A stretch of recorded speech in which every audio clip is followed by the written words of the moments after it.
Hello everyone, welcome back to our channel. आज हम करेंगे इस शॉर्ट स्टोरी का इंग्लिश टू हिंदी ट्रांसलेशन। अगर आपको हिंदी टू इंग्लिश ट्रांसलेशन या फिर टेंसेस की कोई भी वीडियो देखनी है तो आपको उनका लिंक डिस्क्रिप्शन बॉक्स में मिल जाएगा, आप वहाँ पे चेक कर सकते हैं। उसके अलावा हमारी एक कंप्लीट प्लेलिस्ट भी है इंग्लिश टू हिंदी की, जिसमें हमने 90 डेज तक स्टोरीज़ की थी, आप वो भी चेकआउट कर सकते हैं।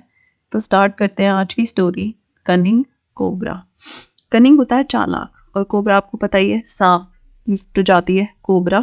तो ये हो गया आपका, हमारी स्टोरी है आज एक चालाक कोबरा की। ठीक है। Once in a dense forest, हमने पीछे भी देखा था लास्ट क्लास में कि जो आपके वंस से स्टार्ट होते हैं मोस्टली सेंटेंसेस, या once upon a time, once in a dense forest, ऐसे ये आपके पास्ट इंडेफिनिट होते हैं। उसके अलावा आपके जैसे यहाँ पे लिव्ड है, नोटिस्ड है, डिसाइडेड, ठीक है, ये सारी आपकी वर्ब की सेकंड फॉर्म है। तो ये भी फर्दर ये बताती है कि आपका जो यहाँ पे पास्ट इनडेफिनेट टेंस यूज हो रहा है। ठीक है, पास्ट इनडेफिनेट टेंस कैसे यूज हो रहा है, वर्ब की सेकंड फॉर्म है। उसके अलावा आपका वंस जो जहाँ पे यूज होता है, वंस से स्टार्ट होती है स्टोरी, जैसे वंस अपॉन अ टाइम, एक समय की बात है। ठीक है, तो एक बार, यहाँ पे वंस हो गया एक बार, तो हम पास्ट की ही बात कर रहे होते हैं मोस्टली। तो once in a dense forest, एक बार एक घने जंगल में, एक सेकेंड, सॉरी, एक बार एक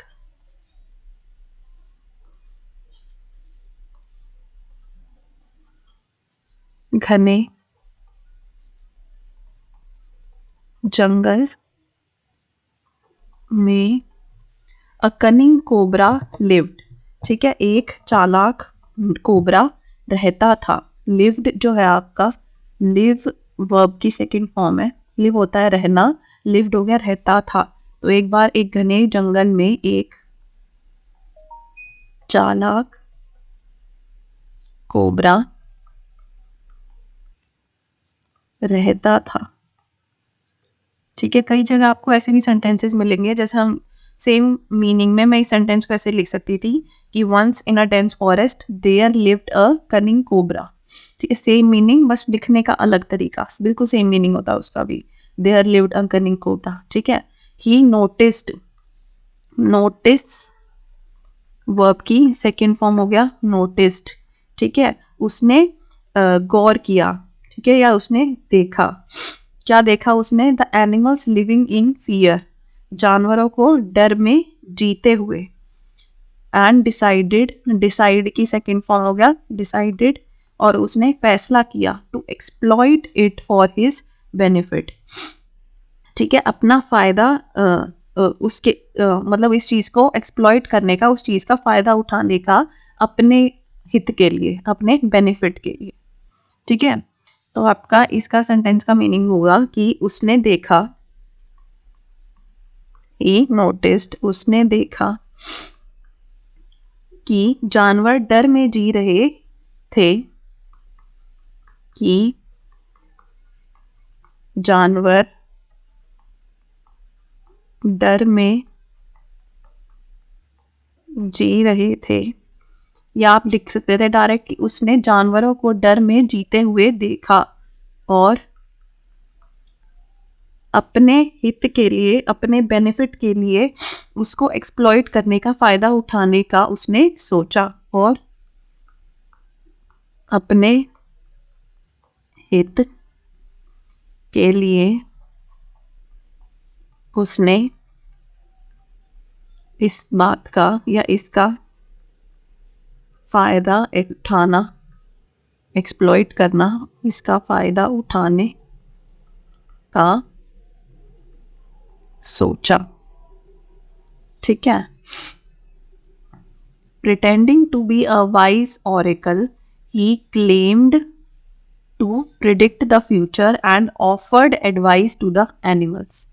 ठीक है, pretending to be a wise oracle, oracle होता है मतलब जो भविष्य बता सके। ठीक है, तो एक बुद्धिमान ओरेकल, भविष्य वक्ता, भविष्य वक्ता मतलब जो भविष्य बता सके, बुद्धिमान भविष्य वक्ता होने का दिखावा करते हुए, प्रिटेंडिंग होता है दिखावा करना, तो दिखावा करते हुए ही क्लेम्ड, उसने दावा किया, ठीक है। क्लेम की सेकंड फॉर्म हो गया क्लेम्ड, उसने दावा किया टू प्रिडिक्ट द फ्यूचर, कि वह भविष्य जो है बता पाएगा, भविष्य बताने का दावा किया एक तरह से। एंड ऑफर्ड, ऑफर की सेकंड फॉर्म हो गया ऑफर्ड, ठीक है। और मतलब ऑफर करना मतलब किसी को कोई चीज देना, उसने क्या दी, सलाह, तो सलाह दी टू द एनिमल्स, ठीक है। तो उसने किस चीज का दावा किया, फ्यूचर प्रेडिक्ट करने का और एडवाइस देने का, ठीक है। तो आपका पूरे सेंटेंस का मीनिंग क्या होगा कि एक बुद्धिमान भविष्यवक्ता होने का दिखावा करते हुए, एक बुद्धिमान भविष्यवक्ता होने का दिखावा करते हुए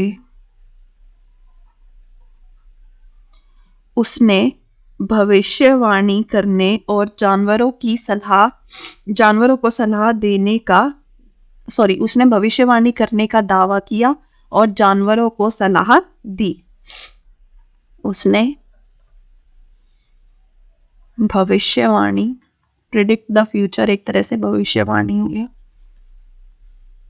प्रिडिक्ट वैसे होता है अंदाजा लगाना, तो भविष्य का अंदाजा लगाने का दावा किया, उसको हम सीधा लिख सकते हैं भविष्यवाणी, ठीक है। तो उसने भविष्यवाणी करने का दावा किया और जानवरों को सलाह दी, जानवरों को सलाह दी। इन रिटर्न, बदले में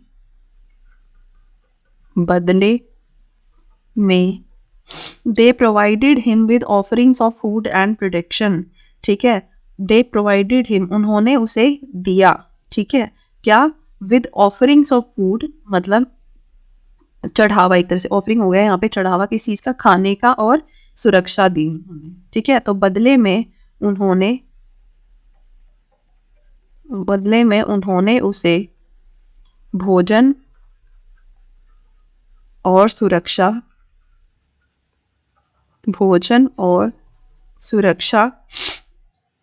का ऑफरिंग हो गया, यहाँ पे प्रसाद भी लिख सकते हो आप, प्रसाद, या आप डायरेक्ट भी लिख सकते हो, भोजन और सुरक्षा प्रदान की, ठीक है, भोजन और सुरक्षा प्रदान की। वन डे, एक दिन, a clever mongoose saw through the cobra's deception, ठीक है, कोब्रास डिसेप्शन, कोबरा का, ठीक है, डिसेप्शन क्या होता है, धोखा, तो कोबरा के धोखे को उसने समझ लिया, किसने, सॉ थ्रू होता है मतलब पता चलना किसी का, जैसे कोई झूठ बोल रहा हो and you saw see through their lies, ठीक है, तो आपको उनके झूठ से सब पार दिख रहा है, मतलब आपको सच दिख रहा है, तो सॉ थ्रू हो गया एक तरह से पता चलना। सॉ होता है सी की सेकेंड फॉर्म, मंगूस होता है नेवला, ठीक है, तो एक चतुर नेवले ने उसके कोबरा के धोखे का पता चल गया एक चतुर नेवले को, तो एक दिन एक